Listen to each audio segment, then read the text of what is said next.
अस्सलामुअलैकुम गाइस, यह है क्लास 7 की बुक और इसका हम करेंगे एक्सप्लेनेशन।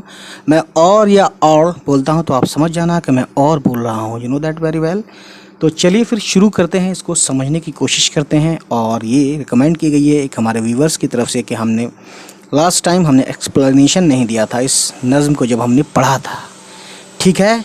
और ये लिखा है गाफ और रे गर मीम ये मी गर्मी काफ और अलिफ का मीम वाव मौ सीम और मीम सीन सीम कह रहा हूँ सीन और मीम सम गर्मी का मौसम।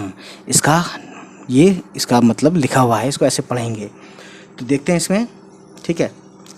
मई का आन पहुँचा है महीना, बहा चोटी से एड़ी तक पसीना। यानी शायर अपने नज़्म की शायरी से यह खुसूसियत से या अपनी खूबी से ये बताना चाहते हैं, शायरी खूबी से, कि गर्मी का जो मौसम है दरअसल मई से ही आता है ना। और जैसे ही मई आता है ना, मई का जो महीना आता है तो समझ लीजिए कि इतनी ज़्यादा गर्मी होती है, इतनी शिद्दत बढ़ जाती है गर्मी की कि साहब जहाँ मतलब आप समझ जाइए कि जहाँ भी रहिए वहाँ आपको पसीना आएगा। और पसीना भी इतना कि सर से पाँव तक पसीना ही पसीना। एड़ी का मतलब है पाँव की तरफ इशारा किया गया है ना। चोटी से मतलब यानी सर में चोटी बांधती हैं औरतें, तो यहाँ पे औरतों से मुराद ये है कि इंसान, ठीक है। तो इंसान के चोटी से लेकर के एड़ी तक पसीना ही पसीना रहता है, ये कहने का मतलब है इनका। और ये शेर देखते हैं, है ना। और ये एक शेर होता है तो इसमें एक शेर ये हुआ पूरा, तो इसमें एक मिसरा ये हुआ, दूसरा मिसरा ये हुआ। तो पोइट्री, उर्दू की पोइट्री में एक मिसरा यानी कि शेर की एक लाइन, दो मिसरा यानी कि दो लाइन, ठीक है। सो गाइस देखते हैं इधर, बजे 12 तो सूरज सर पे आया। ये कहते हैं कि जब 12 बजे का जो वक्त होता है गर्मियों में, है ना, वो सबसे ज़्यादा गर्म होता है। ये बात इस तरह से कहते हैं कि हवा पैरों तले पोशीदा साया, हुआ पैरों तले पोशीदा साया। यानी कि जाहिर है जब आप ऊपर खड़े रहेंगे तो एलिवेशन आपका ये जो होगा सूरज को मैं दिखा देता हूँ यहाँ पे कैसा दिख रहा है, ठीक है। और किसी आर्टिस्ट ने बनाया होगा और ये चिड़िया और ये बादल बना दिए हैं, ठीक है। ये भी परेशान है, मतलब इन्होंने ये कोशिश की है बताने की। तो ये कहते हैं कि जैसे ही 12 बजते हैं बहुत ज़्यादा मतलब गर्मी होती है। और सूरज की खासियत ये एक जगह बताते हैं कि सूरज 12 बजे जो है हमारे बिल्कुल सर के ऊपर सीध में होता है, ठीक है। सर के सीध में यानी ऊपर होता है। और इस तरीके से होता है कि छाँव जो होती है ना, छाँव यानी साया, छाँव को साया या साया को छाँव बोलते हैं। तो छाँव जो है हमारे पैरों के नीचे आ जाती है, यानी कि उल्टा हो जाता है। जहाँ के हमें पूरे जिस्म पर चाहिए छाँव ऐसी गर्मी में, लेकिन 12 बजे ये सब हालात बदल जाते हैं, दैट वेरी वेल। चली लू और तड़ाके की पड़ी धूप, ये कहते हैं, ठीक है, कि लू चलती है। लू एक हवा का नाम है जो कि गर्मियों के दिनों में ही अक्सर या बेशतर, अक्सर का मतलब तो कभी कभी होता है, बेशतर यानी कि ज़्यादातर, है ना। लू जो है गर्मियों के दिनों में ही चलती है, जैसा कि आजकल चल रही है जून, ये जो जून चल रहा है और आज समझ सकते हैं कितनी गर्मी है। कहीं कहीं नहीं होगी, सो सॉरी फॉर दैट।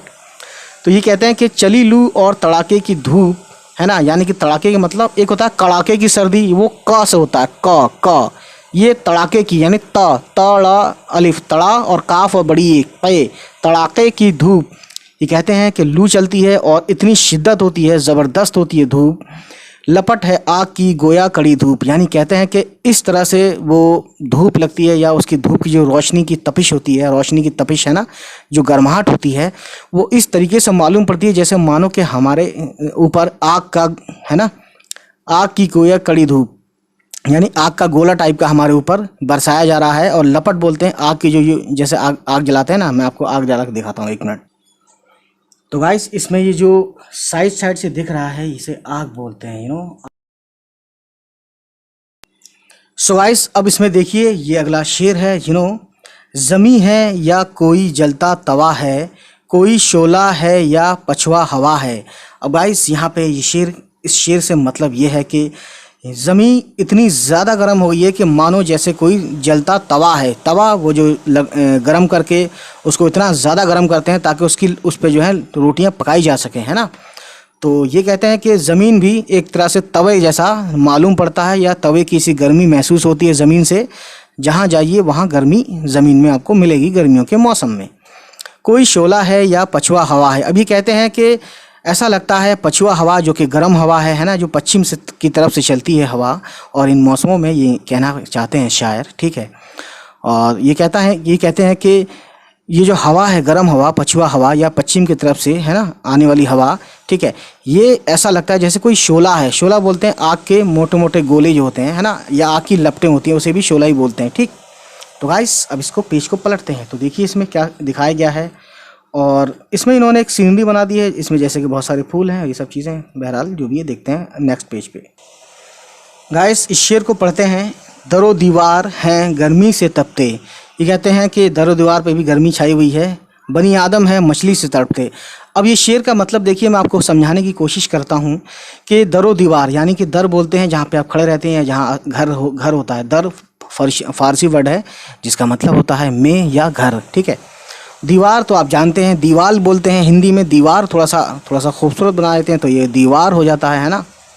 तो ये कहते हैं कि दीवार घर जहाँ भी आप रहते हैं, जहाँ आसपास के आपकी मतलब रिहाइश है ना, गर्मी से तप रहे हैं, यानी इतनी ज़्यादा गर्मी है कि ऐसा मालूम पड़ता है जैसे कि इनमें से मतलब गर्माहट निकल रही है, जैसे कि आग की तरफ से, जैसे कहीं आग जलती है ना भट्टी के आसपास थोड़ी सी गर्माहट हो जाती है, उस तरीके से तप रहा है, ठीक है।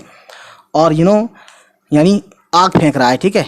आग की लौ जैसे कहीं जलती है तो आग फैल जाती है, वही बनी आदम है। बनी आदम, अब यहाँ बनी बोलते हैं है ना, बनी आदम यानी कि वो सभी लोग, बनी आदम से कहने का मतलब है कि ह्यूमन, कॉमन पीपल है ना, और जो भी इंसान को कहा गया है यहाँ पे।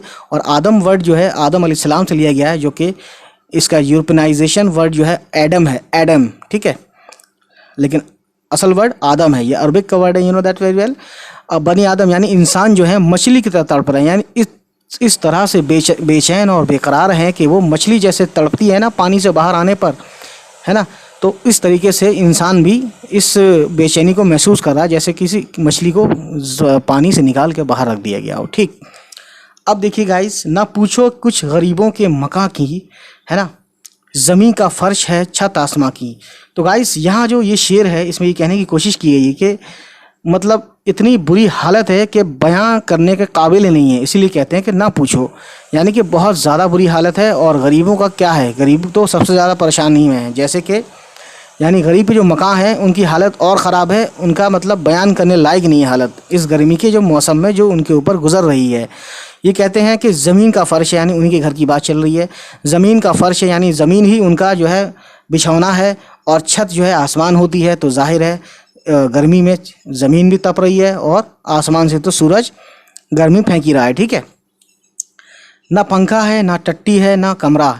टट्टी बोलते हैं एक तरह से दैट जो मैं आपको बताने की कोशिश करूँगा, जैसे कि मान लीजिए ये बांस होता है ना, और इसकी दीवार बनाई जाती है फूस के घरों में, ठीक है। तो इसी को टट्टी बोला गया है, ठीक, यहाँ पे। तो ये कहते हैं कि उनके घर में, गरीबों के घर में ना पंखा है, ना ये दीवार टाइप की है बांस की, है ना, और ना कमरा है, यानी कमरा भी नहीं है कि मतलब एक अच्छा सा जिसमें कम से कम हाथ से ही पंखा चल के गुजारा कर लें। यानी गरीब आदमी है, गरीब आदमी के पास कमरा होता ही नहीं है, जानते ही हैं आप अच्छे से।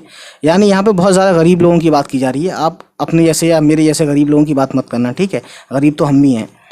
ज़रा सी झोंपड़ी मेहनत का समरा। देखिए गाइस यहाँ वाली बात जो है, अब ये कहना चाहते हैं कि ज़रा सी झोंपड़ी यानी एक छोटी सी झोंपड़ी है, मेहनत का समरा यानी जो उन्होंने अब तक कमाया या जो उनके बाप दादाओं ने कमाई की या जो भी किया, उनकी मेहनत का सिर्फ एक छोटी सी झोंपड़ी है ना, जो कि गर्मी से इनको निजात नहीं दिला सकती, ठीक है। और ये देखते हैं ये दोनों शेर। अमीरों को मुबारक हो हवेली, गरीबों का भी है अल्लाह बेली, तो ये कहते हैं कि अब यहाँ पे अमीरों को जो है मतलब उनकी खुशियों पर जो है ये रश्क किया जा रहा है। रश्क बोलते हैं कि ऐसी उम्मीद करना, ऐसी ख्वाहिश करना कि मुझे भी मिले और उससे बदुआ भी नहीं, मतलब वो करना। अब यहाँ पे एक तरह से कटास भी कह सकते हैं, कटाच किया जा रहा है। कटाच समझते हैं ना, क्रिटिसाइज़ के मतलब अमीर तो इस मामले में सही है भाई, उनके पास घर है ना, पंखे हैं, या जो बातें बताई यहाँ पे, न पंखा है तो अमीरों के घर में पंखा भी होता है, दीवारें भी होती हैं, कमरा क्या हवेली होती हैं, ठीक है, या घर होता है ठीक ठाक सा। तो ये कहते हैं कि अमीरों को मुबारक हो हवेली, हवेली बोलते हैं बहुत बड़े घर को, है ना। तो ये कहना चाहते हैं। और लेकिन फिर यहाँ पे गरीबों की बात फिर से की है दोबारा इस शेर में, इस वाले मिसरे में। शेर तो ये दोनों हुआ, मिसरा ये हुआ। तो गरीबों का भी है अल्लाह बेली, यानी कि कोई नहीं, ठीक है मान लिया गरीबों के पास कुछ नहीं है ना, ना पंखा है, ना दीवार है, ना टट्टी है, ना कमरा है ना, सिर्फ एक झोंपड़ी है, ठीक है। लेकिन गरीबों का अब जो भी है अल्लाह ही मालिक है, यानी कि अल्लाह के भरोसे ही ज़िंदगी काट ली, ये गर्मी काट ली जाएगी, ठीक है। हाँ ज़िंदगी भी काटी जाएगी, लेकिन यहाँ फ़िलहाल गर्मी की बात चल रही है, नो दैट वेरी वेल। और इस वक्त मुझे बहुत ज़्यादा पसीने आ चुके हैं, क्योंकि पंखा बंद करके इस वक्त मुझे भी बहुत ज़्यादा गर्मी लग रही है गाइस, मैं आपको बता नहीं सकता, ठीक। तो यहाँ पे ये कहना सही है कि गरीबों का भी है अल्लाह बेली, यानी कि कुछ नहीं है फिर भी ज़िंदगी कट जाएगी, गुजर रही है, चाहे मुश्किल से ही गुजर रही है, क्योंकि बस अल्लाह भरोसे गुजर रही है ना। तो गाइस ये था आज का नज़्म, और गर्मी का मौसम, इसका नाम था इस्माइल मेरठी।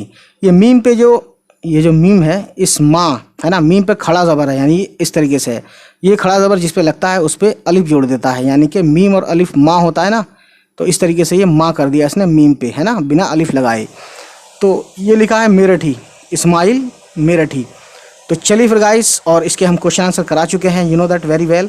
और आप देख सकते हैं गाइस, इसमें क्वेश्चन आंसर हमने 7th क्लास के, 10th क्लास के, जान पहचान के, है ना, और NCERT वाले सभी बुक्स के मैंने करा दिए हैं। और इसके अलावा मैंने जो है कुछ बुक्स डाली हैं उर्दू सीखने के लिए, you know that very well, कि उर्दू अगर आप सीखना चाहते हैं बिल्कुल शुरू से, बिल्कुल शुरू से, तो आप देखिए इसमें प्लेलिस्ट में ये सब है, ठीक है, ये सब प्लेलिस्ट में ये सब देख सकते हैं, बहुत ज़्यादा समझ सकते हैं अच्छे से। चलिए फिर गाइस, ये हमारा मैसेज सुन लीजिए। उम्मीद है गाइस ये वीडियो आपको पसंद आई हो, और अगर पसंद आई हो तो प्लीज़ हमारे चैनल को सब्सक्राइब करें और उन तक पहुंचाएं जिसको इसकी ज़रूरत है। चलिए फिर मिलते हैं आपसे, बाय बाय, टेक केयर, अल्लाह हाफिज़, बाय बाय।